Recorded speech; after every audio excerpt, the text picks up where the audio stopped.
سبحانك لا علم لنا إلا ما علمتنا إنك أنت العليم الحكيم رب اشرح لي صدري ويسر لي أمري واحلل عقدة من لساني يفقه قولي اللهم لا سهل إلا ما جعلته سهلا وأنت تجعل الحزن والصعب إذا شئت سهلا اللهم انفعنا بما علمتنا وعلمنا ما ينفعنا وزدنا علما يا رب العالمين. Tuan-tuan, puan-puan muslimin dan muslimat yang dirahmati Allah Ta'ala sekalian, alhamdulillah, syukur kehadrat Allah Subhanahu Wa Ta'ala yang masih lagi melimpahkan kepada kita rahmat dan nikmatnya dapat pada tengah hari ini kita bertemu bagi meneruskan kuliah pengajian. Semoga kita semua sentiasa diberkati dan dirahmati Allah Subhanahu Wa Ta'ala. Bagi menyambung perbincangan kita berkenaan dengan undang-undang jinayah syariah, yang mana kita telah pun menyentuh berkenaan dengan hukuman had qazaf ataupun tuduh zina. Dan juga kita telah pun menyebut berkenaan dengan syarat-syarat orang yang menuduh dan syarat-syarat orang yang dituduh, dan apakah hukuman yang dikenakan kepada orang yang melakukan perbuatan tuduh zina ataupun qazaf dalam bahasa Arabnya. Kali ini kita akan lihat lagi sekiranya kesemua ataupun salah satu syarat tidak dipenuhi, syarat dalam nak mengenakan hukuman had qazaf ini kalau tidak dipenuhi, hukuman hudud akan digugurkan. Bila syarat tak cukup, maka tak boleh dijalankan hukuman qazaf, 80 sebat kepada yang melakukan qazaf. Walau bagaimanapun, ini tidak bermakna hukuman digugurkan sama sekali daripada penuduh. Sebaliknya, penuduh akan dikenakan takzir. Pemerintah boleh menghukum penuduh mengikut hukuman yang dirasakan sesuai, seperti penjara ataupun sebat. Maknanya dikenakan takzir. Bila syarat untuk dikenakan hudud tidak cukup, maka di sana hakim boleh mengenakan hukuman takzir kepada yang menuduh. Dengan syarat hukuman tersebut tidak mencapai tahap minimum hudud bagi hukuman yang sama jenis. Daripada An-Nu'man bin Bashir radhiyallahu anhu katanya, Rasulullah sallallahu alaihi wasallam bersabda, sesiapa yang melaksanakan hukuman kesalahan hudud pada bukan kesalahan hudud adalah orang yang melampaui batas. Bila mana tak cukup syarat untuk dikenakan hudud, dijalankan hukum hudud, maka ia merupakan satu perkara yang dikira sebagai melampaui batas. Maka tak boleh. Makna hudud ni memang begitu teliti dan juga syaratnya begitu ketat dalam nak menjalankannya. Dia bukanlah sesuatu yang dibuat begitu sewenang-wenangnya, tetapi dibuat dengan cara yang begitu teliti, dengan bukti yang kukuh dan syarat yang cukup. Kalau tidak, maka tak boleh dikenakan hudud. Contoh tuduh zina. Tuduh zina boleh disabitkan apabila seseorang berkata, engkau berzina. Itu dikira sebagai tuduh zina. Engkau penzina, engkau berzina. wahai penzina. Itu kita tuduh tu. Wahai penzina. Wahai gay. Umpamanya kan. Pun sama juga. Sebab dalam tuduhan ni dia sama ada tuduhan zina ataupun tuduhan liwat. Hukumannya sama. Bila mana seorang muhsan yang menuduh liwat, maka dikenakan hukuman apa tu, bukan maknanya orang yang menuduh dikira sebagai apa, sebagai dikenakan hukuman sebab 80 kali. Tuduh ni sama ada tuduh zina ataupun tuduh liwat, sama ya. Sebab apa? Sebab hukuman kepada penzina dengan hukuman kepada peliwat pun sama. Bila mana dia seorang muhsan, direjam sampai mati. Kalau bukan muhsan, disebat 100 kali. Kepada yang berzina dengan yang melakukan perbuatan liwat. Ini kecuali meliwat isteri, tak dikenakan hukum hudud, dikenakan ta'zir. Suami yang melewat isteri tidak dikenakan hudud. Tidak itu sebab tak dimasukkan dalam enactment hudud. Bagi orang yang melakukan, makna bagi suami yang melewat isteri. Tapi walaupun tak dimasukkan enactment hudud, tetapi di sana ada peruntukan takzir kepada suami yang melewat isteri. Baik.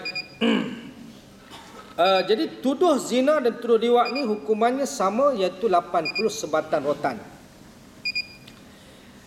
Wahai gay umpamanya, dia tuduh seorang tu sebagai gay. Gay ni kira peliwat lah kira, kan? Engkau telah meliwat, contoh tuduh tu.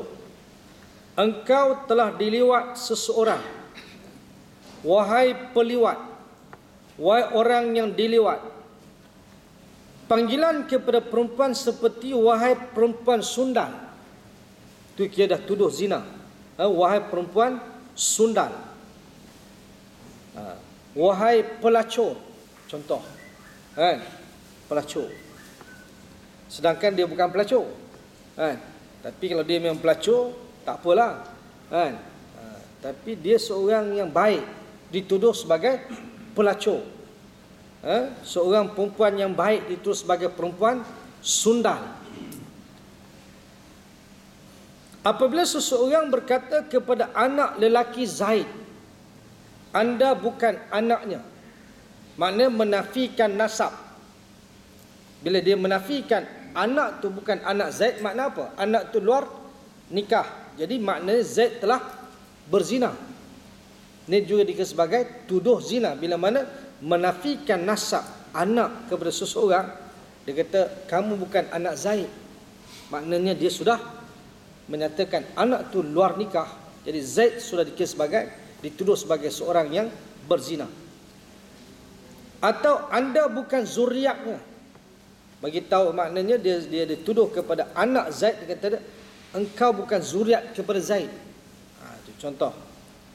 Termasuklah apa sahaja kata-kata yang dilemparkan yang boleh merujuk kepada maksud tersebut, yakni zina.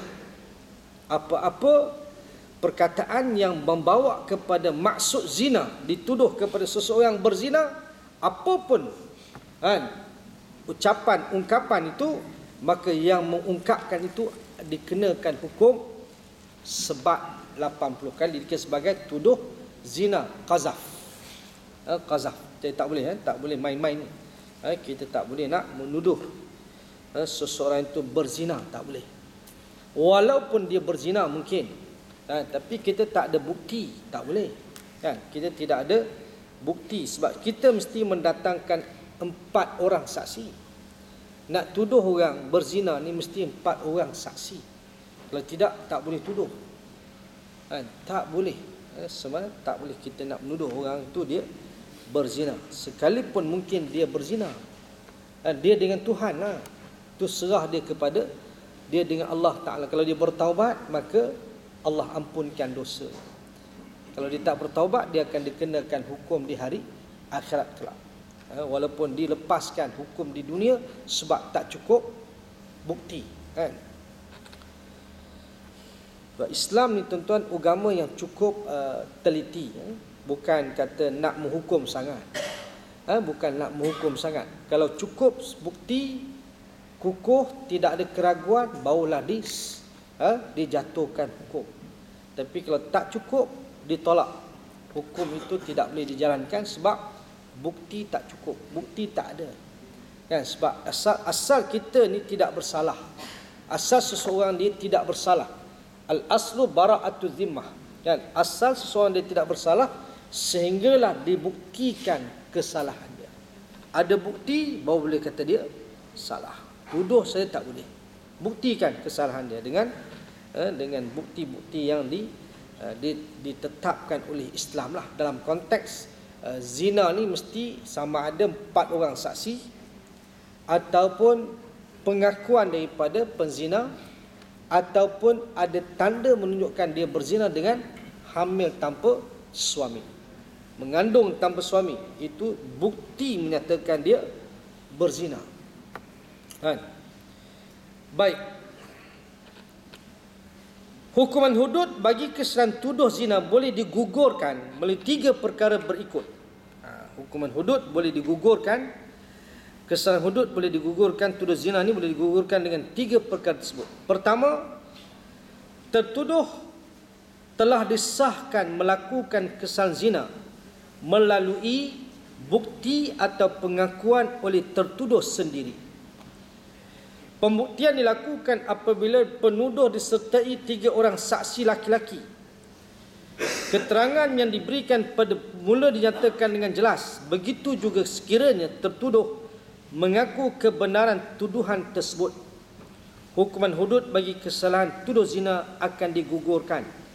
Hukuman hudud akan dikenakan kepada pihak yang dituduh. Yakni, seseorang bila mana dia menuduh seseorang berzina, okey, kemudian makna patut dikenakan hukum hudud qazaf 80 kali sebab dia menuduh. Kemudian dia bawa saksi 3 orang saksi, maka gugur ke atasnya hukuman qazaf. Pada mulanya dikenakan hukum sebab dia menuduh.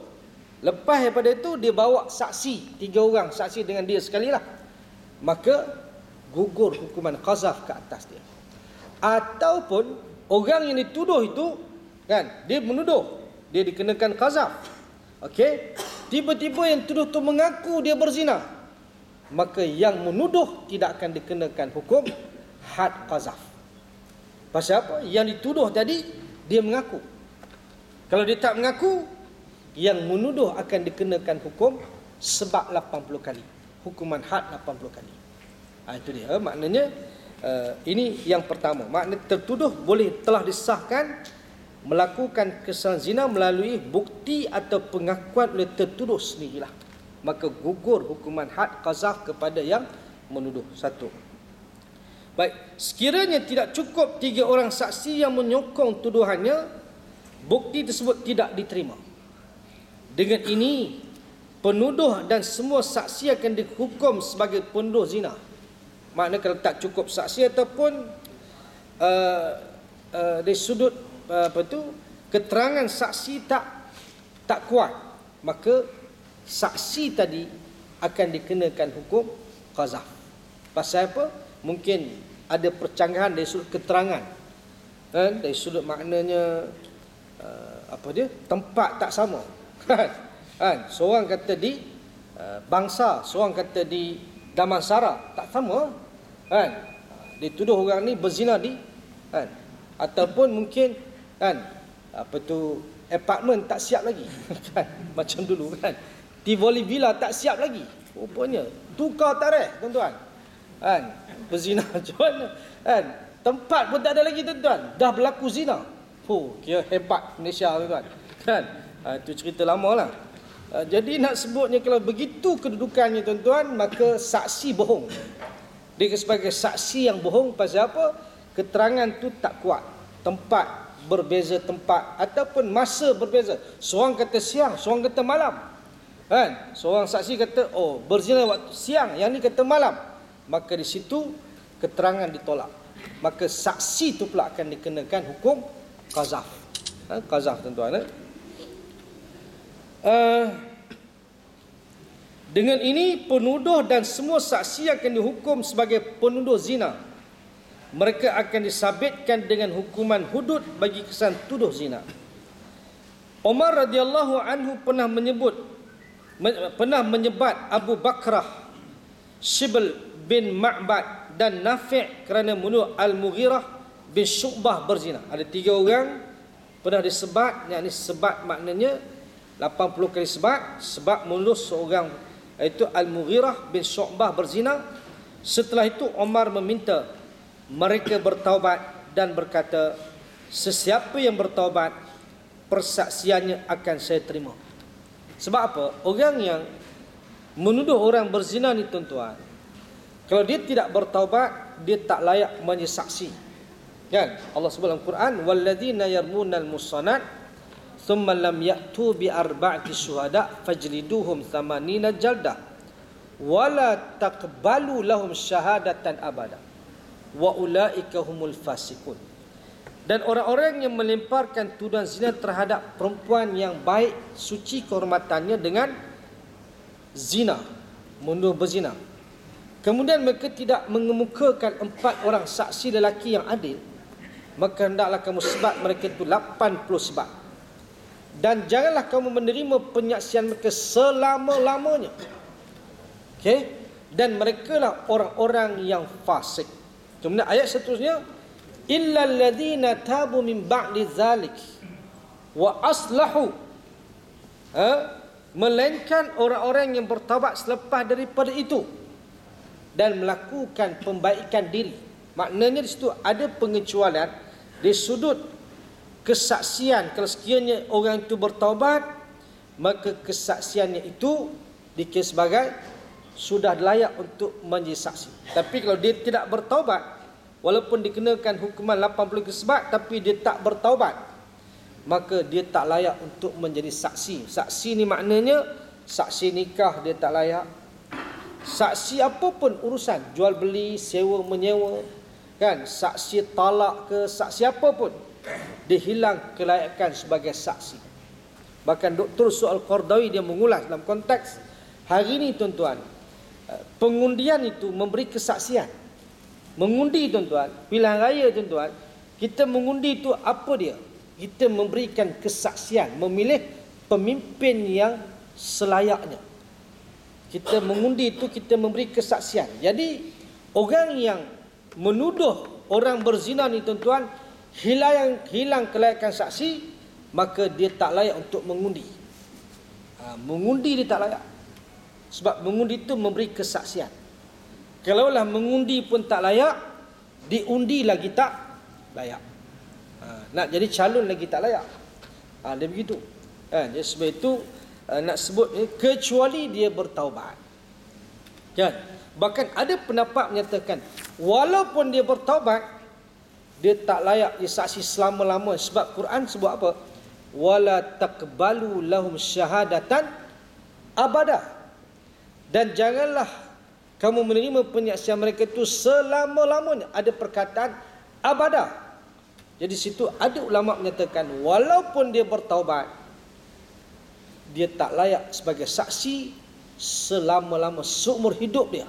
Dia tak layak untuk disaksi. Sebab Quran sebut abada di situ. Jadi walau macam mana pun ada pendapat menyatakan digugurkan. Maknanya dia layak untuk disaksi selepas mana dia bertaubat kepada Allah Subhanahu wa taala. Baik.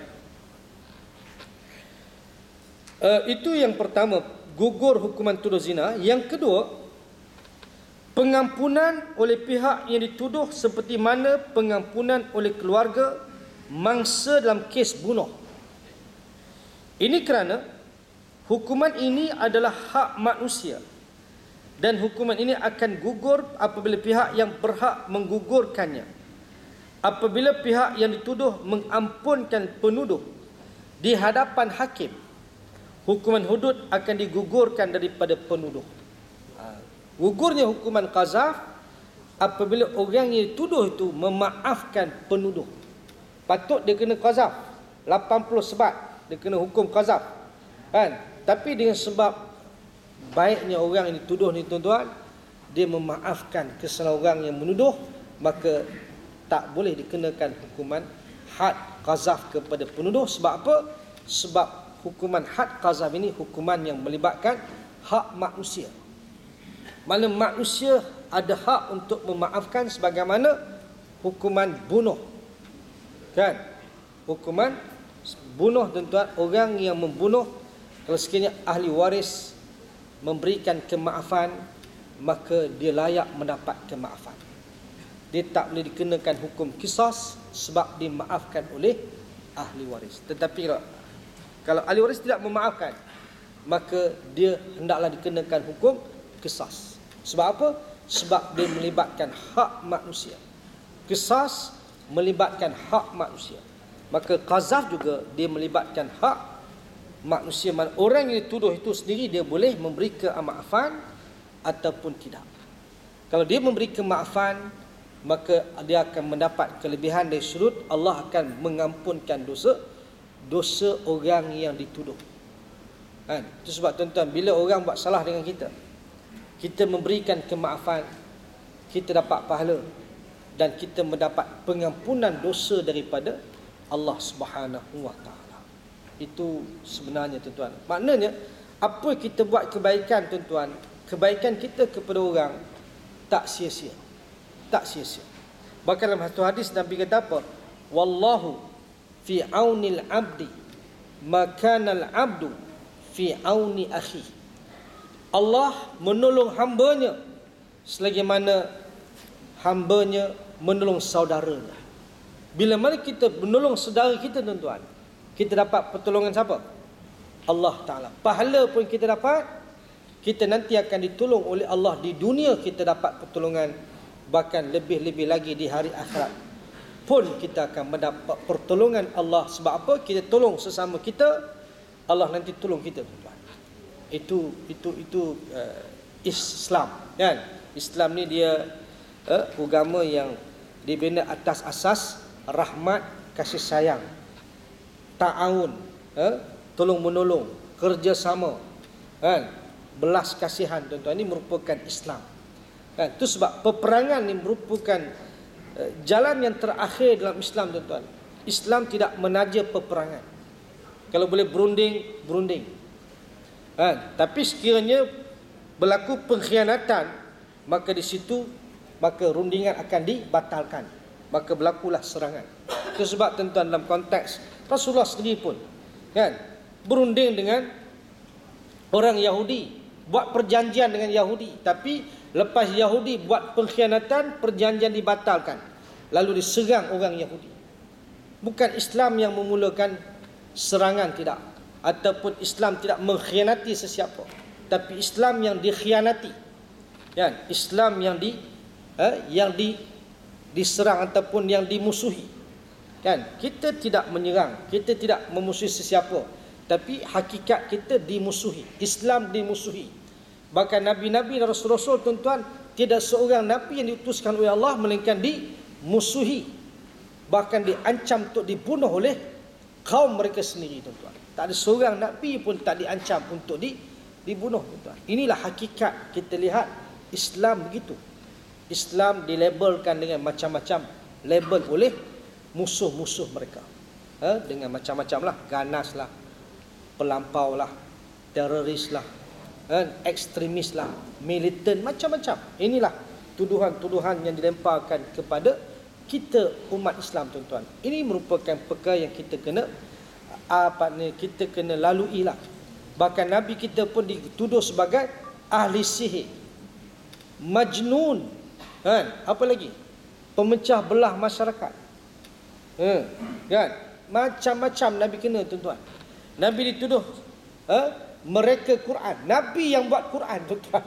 Dalam keadaan Nabi yang ummi, tak boleh menulis dan membaca pun, orang tuduh juga Nabi yang mereka Quran, Nabi yang mencipta Quran. Ada kepatut, kan? Lalu Allah cabar sesiapa yang tak percaya dengan Al-Quran, sila bawa satu surah seperti ini. Seorang pun tak boleh bawa surah seperti Al-Quran tuan-tuan. Nak menyatakan Quran bukan daripada Nabi, Quran daripada Allah Subhanahu wa taala. Bahkan dalam surah Ad-Duha tu kan, sebab turunnya surah Ad-Duha kan, sebab apa? Sebabnya di mana wahyu berhenti. Beberapa lama wahyu tak turun. Lalu orang-orang kafir menyatakan kan, Tuhan Nabi Muhammad telah meninggalkan Nabi Muhammad. Tuhan Nabi Muhammad telah melupakan Nabi Muhammad. Tuhan Nabi Muhammad telah membenci Nabi Muhammad. Nak menyatakan wahyu Quran itu bukan daripada Nabi Muhammad, daripada Allah. Allah tak turunkan beberapa ketika wahyu. Sampai mereka kata, orang kafir kata, nampak Allah Tuhan kamu dah tinggalkan kamu, bencikan kamu. Sedangkan tidak. Itu Allah sebut wadduha wal laili idza saja ma wadda'aka rabbuka wa ma qala. Kan? Demi waktu duha dan demi malam yang apabila sunyi, kemudian tidaklah Tuhan kamu meninggalkan kamu dan membenci kamu. Turun surah Ad-Duha menafikan Allah tidak meninggalkan Nabi dan tidak membenci Nabi sebenarnya. Walaupun beberapa ketika wahyu tak turun. Nak menunjukkan bagaimana wahyu turun daripada Allah, bukan Nabi yang buat, tapi mereka tuduh macam-macam kepada Nabi kita Muhammad sallallahu alaihi wasallam. Baik. Kemudian yang ketiga,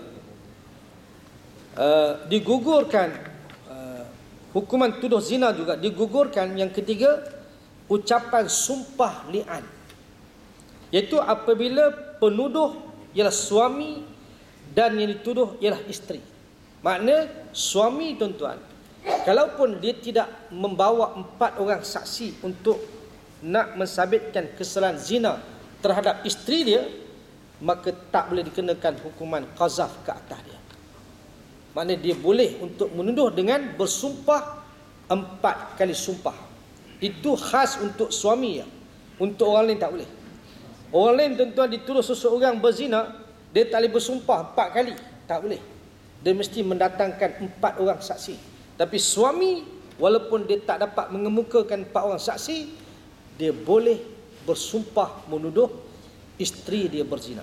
Kan? Di mana ini berdasarkan kepada firman Allah Ta'ala, walladzina yarmuna azwajahum walam yakul lahum syuhada'u illa anfusuhum fasyahadatu ahadihim arba'u syahadatin billah innahu laminas sadiqin wal khamisatu anna la'natallahi alaihi in kana minal kadhibin. Dan orang yang menuduh isterinya berzina sedang mereka tidak ada saksi, kan? Suami menuduh isteri berzina tapi tak ada saksi. Yang mengesahkan tuduhannya itu hanya dirinya sendiri, maka persaksian sah pada syarak bagi seseorang yang menuduh itu hendaklah dia bersumpah dengan nama Allah 4 kali. Wallahi, wallahi, wallahi, 4 kali. Sumpah ni, tuan-tuan, dengan nama Allah. Bukan sumpah dengan Quran, tak ada. Itu semua kan, adat Melayu je kan. Bila sumpah cari Quran, junjung Quran, mana ada kan? Tak ada. Bahkan zaman Nabi ni mana ada Quran, mushaf Quran ni mana ada dalam bentuk yang sempurna, mana ada kan? Tak ada kan. Cukup dengan nama Allah je. Cukup dengan nama Allah, wallahi ataupun wabillahi watallahi, kan? 3 lafaz dalam bahasa Arab, dia ada 3 huruf sumpah, al-wawu wal ba'u wat ta. Wallahi ataupun billahi ataupun tallahi, tapi dibaca dengan baris bawah lah. Kalau dia baca wallahu, itu bukan sumpah kan, dia mesti baca dengan wallahi, wallahi ataupun wallah. Belum tahu lagi sumpah ke tidak, kan? Bahasa orang Arab dia wallah, wallah dia. Wallah, wallah, kan? Dia itu perkataan yang keluar daripada mulut dia, tapi sebenarnya bukan sumpah. Sumpah mesti wallahi, tegas, demi Allah. Itu dia, kan? Demi Allah.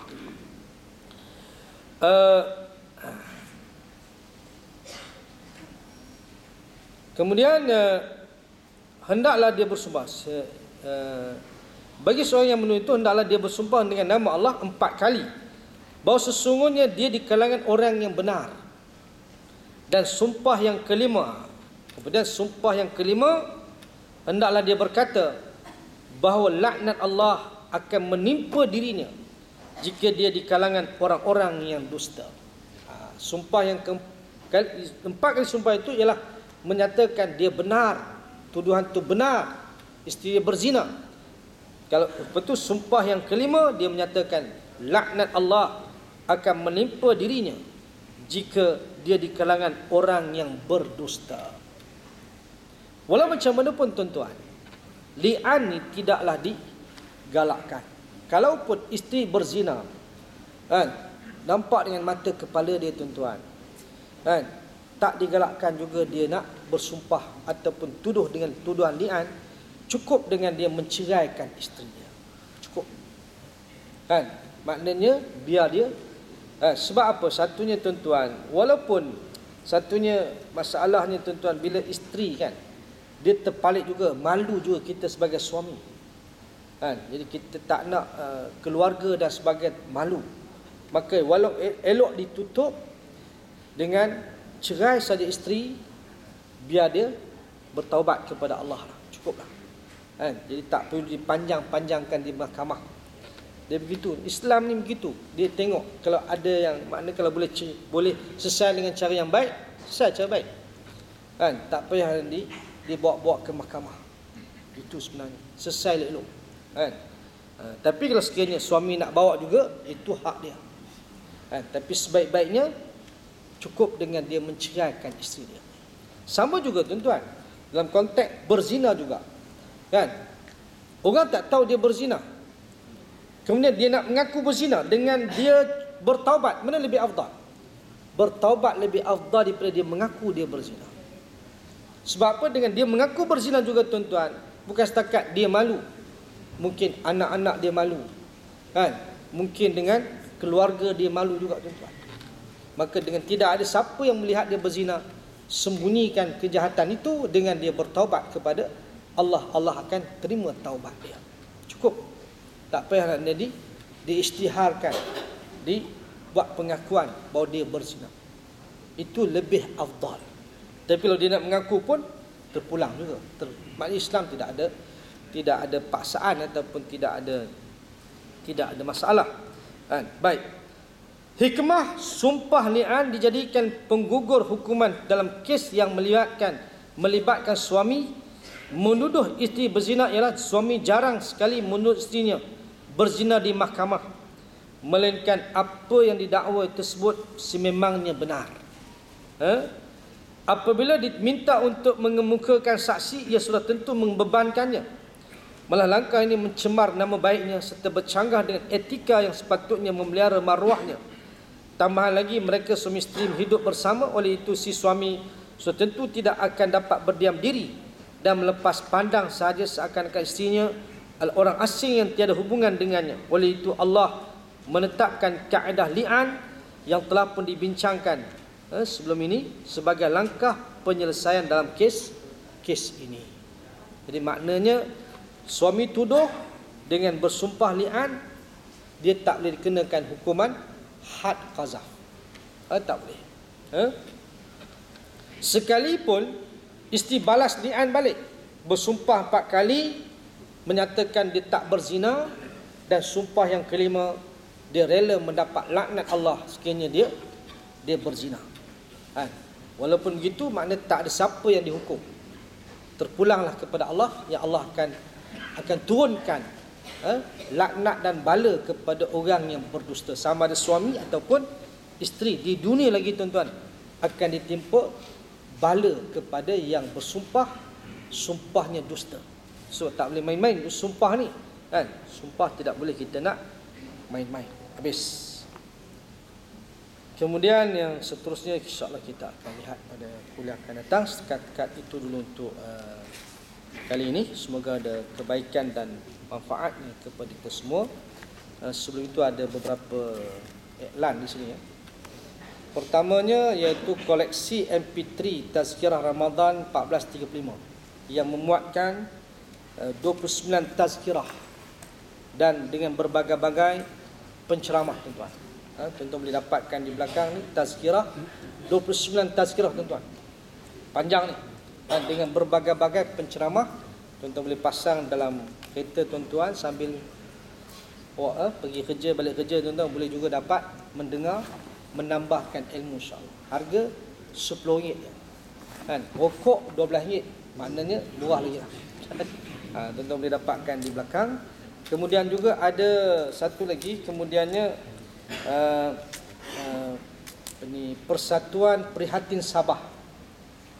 Mereka menganjurkan wakaf, itu buku wakaf, itu mari belajar solat lelaki dan perempuan untuk diwakafkan kepada penduduk-penduduk di kawasan pedalaman Sabah, yang mana mereka ni dhaif tuan-tuan, dari sudut miskin dan juga ilmu pun tak cukup.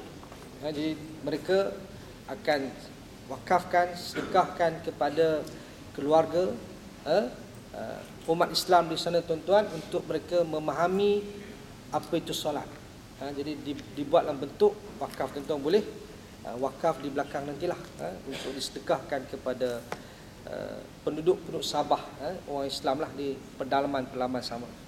Dan akhir sekali ada pewangi syifa untuk kenderaan dan juga untuk bilik pejabat, tuan-tuan boleh dapatkan di belakang. Wallahu a'lam. Aqulu qawli hadza wa astaghfirullah li wa lakum. Wassalamualaikum warahmatullahi wabarakatuh.